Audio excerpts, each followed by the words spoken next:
everyone, welcome to Canada Lifestyle. My name is Love. I really want to appreciate my new subscribers that just subscribed. I also want to thank my old subscriber as well. If you are watching me now and you've not subscribed to my channel, kindly subscribe, please. I want to thank you in advance for subscribing. And for those of us that have subscribed, I will encourage you to click the notification bell so that whenever I post my videos, you will be the first to get notified. And you can also share my videos. You can as well be helping somebody in your group, in your neighborhood, who are trying to get information about immigration to Canada, Manitoba. This will really go a long way in helping them. Thank you so much. I also want to give you a heads up about family series that I'll be adding to my videos very soon. And it's going to tell you a lot about me, more personal things about my experiences here in Manitoba. I will encourage you to stay glued to your TV and keep subscribing, keep liking and sharing my videos so that you can learn more from my experiences. Thank you so much. In today's video, I'll be talking about getting your first car in Canada, Manitoba. So this video is actually for those people that are planning to migrate to Manitoba, Canada, and to those people that maybe they just landed, or those people that are planning and they are still on their way to get their visas. So this information is actually for you. So listen and get one or two things that will help you in your as you land in Canada, Manitoba. So in getting your, people have various reasons why they get cars. It can be for luxury. It can be for maybe for their day-to-day running around and all that, like groceries, everything. But for those people that are just landing into Manitoba, Canada, they really need the car for their necessities, like their day-to-day activities, such as maybe you want to go for interviews, you want to go and register for your family doctor, you want to go and even when you are trying to register for family doctor, sometimes it might require you to maybe get some body checks done. You need cars to move around, especially when you're a family man. The whole family will have to go all around. You have kids. It's not easy moving around as a large family when you don't have a car and you are trying to get into a bus and all that. Then you can need cars maybe to do your groceries. It won't be palatable sometimes, when the store is maybe closer to you, like 5 minutes, and you have to wait to get a bus, which you have to maybe like 15 minutes. You wait for like 15 minutes to get a bus, then you take another maybe 15 to 20 or 30 minutes to get to the grocery store that is even close to you. So it's not palatable that way. So those are the reasons why you actually need a car to start with as you are landing in Manitoba, Canada. We all have our proof of funds when we're coming here. So car is a necessity. You really need a car so you can move around. So like for instance now, I want to give an example. When my husband started working, his workplace is like on 15 minutes drive if you are driving in your own car. But he will have to wake up early. When we don't have a car, he has to take a bus. So he's going to wake up early, go to the bus stop, so he won't miss the bus. So he has to wait. He has to take the bus to his office, like 45 minutes to 1 hour drive. So you can imagine that it's not really palatable. It's stressful. It's tiring most times. So these are the reasons why you need a car of your own, even if it's a small car that is going to help you to settle down for the main time that you are going to use to look around and get something that you really want, the type of car that your dream car later on. So it's always advisable to get something smaller. For instance, when we got our own smaller car, we got it from our plan actually was to get a new car, terrible car. Now the mind were coming from like Nigerian car, so we can put our kids in. We had twins, so we had to put our kids in the terrible car. So we went to the car dealership and they told us that they have to do some checks such as credit checks, then our job history, they had to check all that. But we're not qualified because my husband has not really started, he has not started working then. So we're not qualified. They told my husband that when he has job history, like maybe, and he has worked in the job place for like maybe 6 months, 4 to 6 months, then he can come back.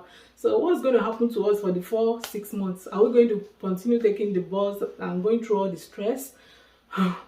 So that was how my husband started to, around that time he got a job. Then he started talking to people, making friends, and from there we were able to get our smaller car. It was a 2006 Kia Spectra. It's a small car that's, when we put our twins at the back, I sit in front, my husband on the driver's seat, then the kids stroller, we have to squeeze it at the back of the trunk. So it was not really comfortable, but we had to just move around. At least it's helping us to move around. We don't stress ourselves. He takes the car to his workplace, no fault, no stress and all that. So it was really okay. So we used the car for like 8 months before it started developing fault. And I will advise you also that if you want to get a fairly used car or a smaller car of yours too, make sure you get it from the right sources. You can check online. Some car dealers too, they can have cars like that, like trading cars of like maybe $5,000 that you can still work with. You know, when you get these cars from dealers like that, it really goes along because they sell cars that they can vouch for. They can vouch for their cars. If anything happens to the car, you can go to them. Some even have warranty.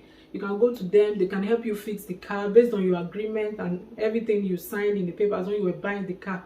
So it really helps when you get your car in a verified source from dealers that have names. It really helps. So I will encourage you to calm down. Don't rush to get your car in a place where you know that you will have rest of mind. You will not want to be visiting the mechanic shop all the time. Like if you buy the car from maybe from hand to hand, sometimes you buy and the car develop faults, you are the one that will take care of the problem with the car. You have to go to the mechanic workshop, and cost of repairing cars here is not okay. It's not really, I can't say it's not okay there, but it's not really how do I put it now? Cost of repairing cars can be very high. So sometimes you have to pay the workmanship, which is going to be maybe per hour. Then to diagnose the car, that's another cost. Then to buy the spare parts, that's another cost again. So you can imagine that when you gather all these things, you're adding bills to your bills, and it's going to be like stress on your parts. So I will advise you to get cars, the smaller car that you want, in a verifiable source. So for those of us too that have our POF, that we have the bulk of cash to spend on cars, that we want to pay like $30,000 on a brand new car. I'm not saying it's bad, it's actually good, but I will advise you to spend your money on something that appreciates and not something that depreciates with time. Something that appreciates like time, like a house, and not something that depreciates like a car. You know, when you get cars, they keep reinventing cars every now and then. You see different cars every now and then, just like phones. You see 2020, 2021, 2022, before you know it, you get tired of it and you feel like buying a new one, a new car. You get tired of it. But a house we definitely appreciate with time.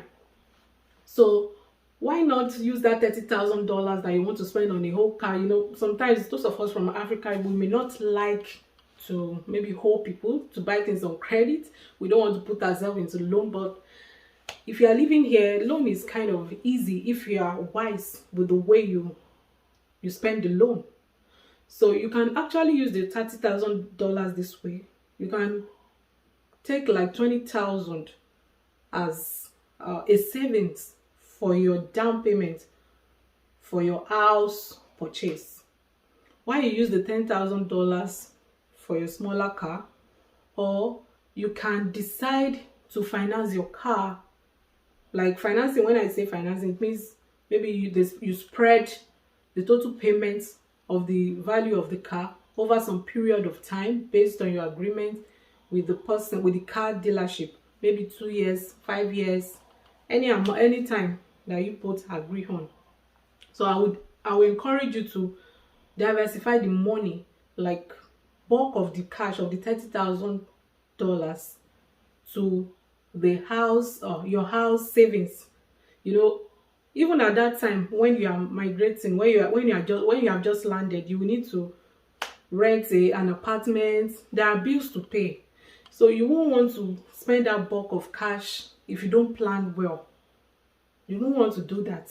So I will encourage you, it's good to have the cash and buy a new car, but at the same time we have to think about something that we appreciate and not something that will depreciate like cars, because like I said, new cars keeps coming around. So when you buy a smaller car, you have enough time to think and see various options around you for new cars, for fairly used or almost new cars. You see that options. And another thing, lest I forget, another thing I want to talk about is, if you are financing a car as well, try to talk to banks around. When you talk to banks around, you are able to get a rate that will be cheaper, a rate that is going to fit what you are trying to do. So you talk to banks around, they will give you the rates, then you'll be able to compare. Some people can even get broker, they will help you get rates around. If you don't get rates from banks, you can approach credit unions. They get cheaper rates. When you get cheaper rates, then you'll be able to go ahead. All they do is they will give you a check for the total face value of the car you want to buy. Then you take it to your dealer, and the dealer will give you your car. Then you'll be paying your bank based on your agreement on a monthly basis or bi-weekly, whichever way. So I think that one is really relaxing and comfortable like that. So I will encourage you not to give the bulk of work to the dealers. Let the dealers just sell the car to you. Don't let them look for banks. They also have their They also have their financial institution too. By doing this, you'll be able to compare interest rates. Then you be able to go for the interest rate that will best suit you. You know, as you are coming to Canada, as you are newly coming to Canada, they might want to give you a higher rate, because cars that are almost new or fairly used car, their interest rate is higher than new cars. So I will encourage you to take your time, go to banks around. You can even go to credit unions. They have cheaper rates, interest rates.